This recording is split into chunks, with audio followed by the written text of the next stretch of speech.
Saya Asya Fitriwardeni dari kelas 12/4.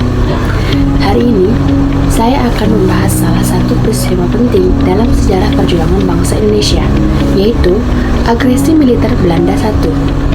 Sebuah momen yang menjadi bukti betapa besar perjuangan para pahlawan dalam mempertahankan kemerdekaan yang telah diproklamasikan pada tahun 1945.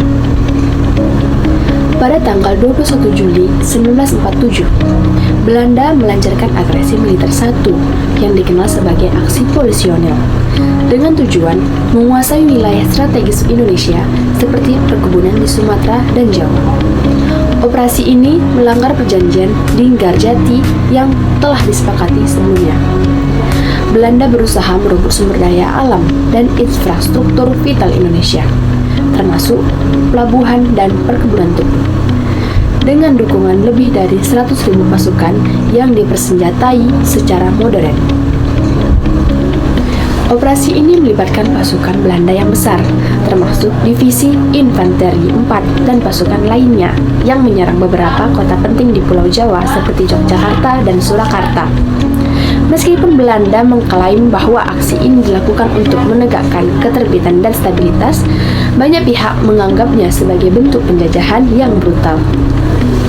Aksi militer Belanda I menimbulkan banyak korban jiwa, baik dari kalangan tentara maupun warga sipil.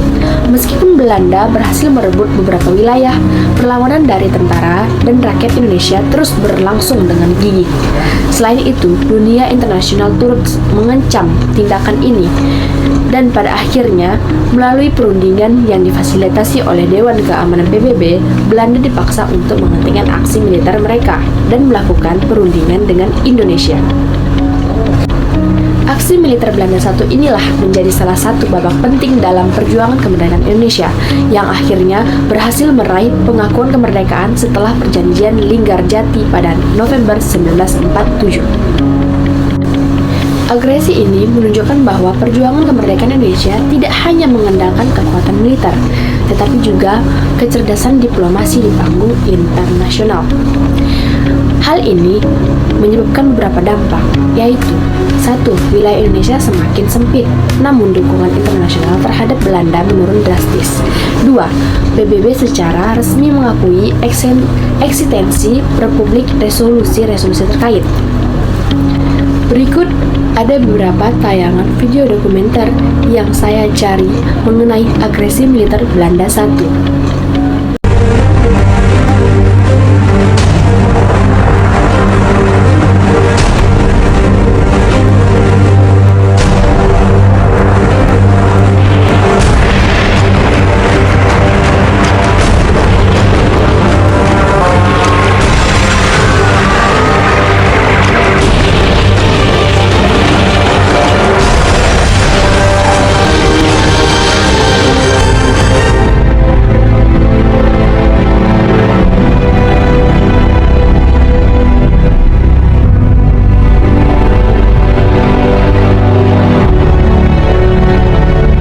Inilah kehancuran Bangkalan akibat serangan udara dari pesawat-pesawat Belanda.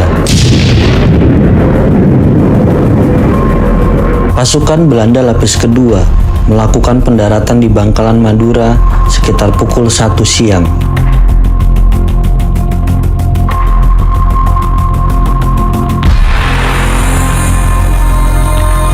Kedatangan mereka untuk mendukung pasukan lapis pertama yang ternyata kesulitan untuk menguasai Bangkalan.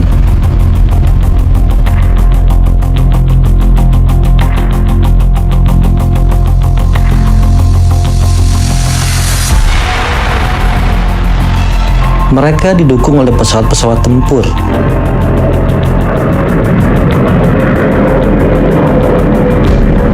Pasukan Belanda ini terdiri dari 3 unsur. Pertama, Korps Marinir Belanda. Kedua, Baret Merah Knil yang sebagian besar adalah orang Ambon. Ketiga, Barisan Cakra, yakni Laskar Madura yang berpihak pada Belanda.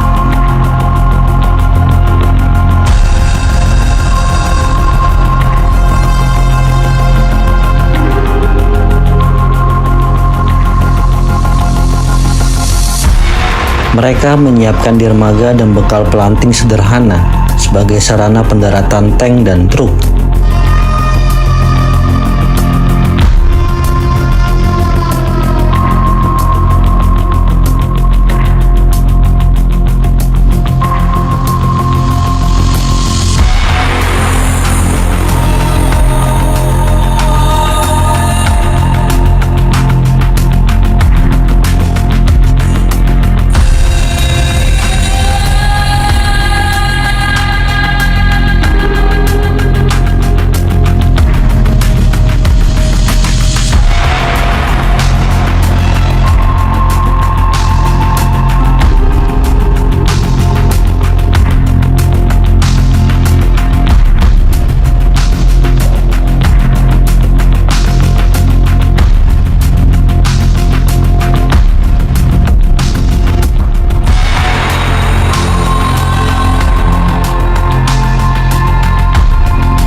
Tampak barikade yang dibangun oleh para pejuang Madura.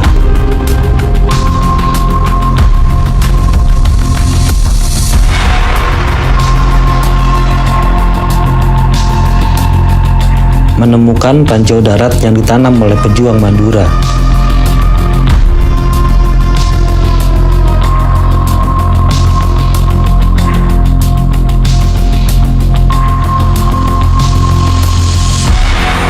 Masyarakat bersorak-sorai menyambut kedatangan pasukan Belanda. Jangan keliru pikir, ini hanya settingan. Mereka dipaksa oleh marinir Belanda berbuat demikian. Tujuannya rekayasa visual untuk propaganda di dunia internasional bahwa rakyat Indonesia mendukung agresi militer Belanda. Inilah kehancuran Bangkalan akibat serangan udara dari pesawat-pesawat Belanda.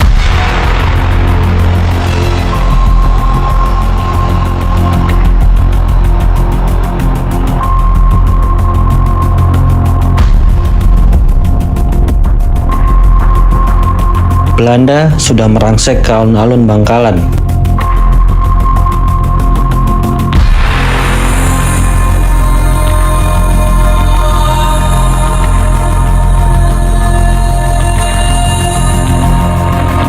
Para pengungsi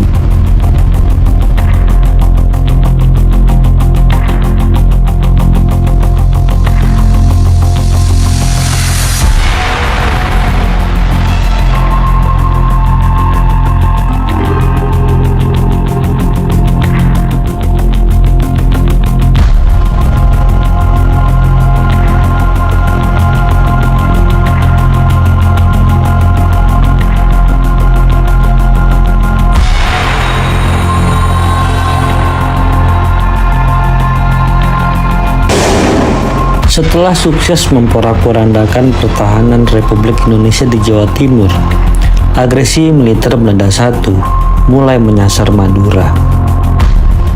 Ketika itu, Bangkalan merupakan ibu kota keresidenan Madura, sebagai daerah yang berada di paling ujung sebelah barat Madura dan dekat dengan Surabaya. Ketiga hal ini menyebabkan Bangkalan menjadi incaran pertama Belanda dalam usaha menguasai Madura. Pada 2 Agustus 1947, pesawat-pesawat Belanda melakukan pengintaian di Kamal dan Soca, Bangkalan. Sejak itu, pejuang Madura makin waspada. Sementara itu, Belanda menyiapkan diri dengan sangat matang untuk menyerang Madura dari darat melalui Surabaya. Untuk itu, adanya barisan cakra yang anggotanya berasal dari Madura sangat menguntungkan bagi Belanda. Mereka diberi tugas bergerak di bagian depan karena mengenal setiap daerah di Madura. Belanda juga dibantu oleh Baret Merah Knil, suku Ambon, dalam menyerang Madura. Pendaratan Belanda ke Bangkalan pada 4 Agustus 1947 pertama kali terjadi pada pukul 4 pagi di Batu Robo, pantai selatan. Selanjutnya, pada pukul 1 siang, datang lagi pasukan lapis kedua.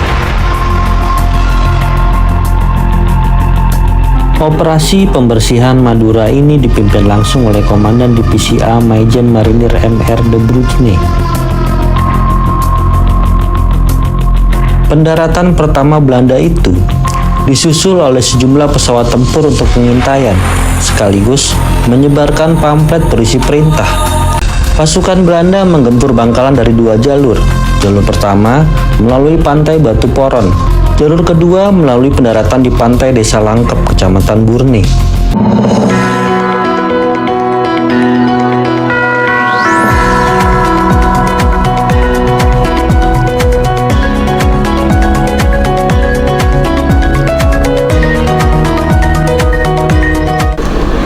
Agresi militer Belanda I ini menunjukkan kekuatan tekad bangsa Indonesia untuk mempertahankan kemerdekaannya.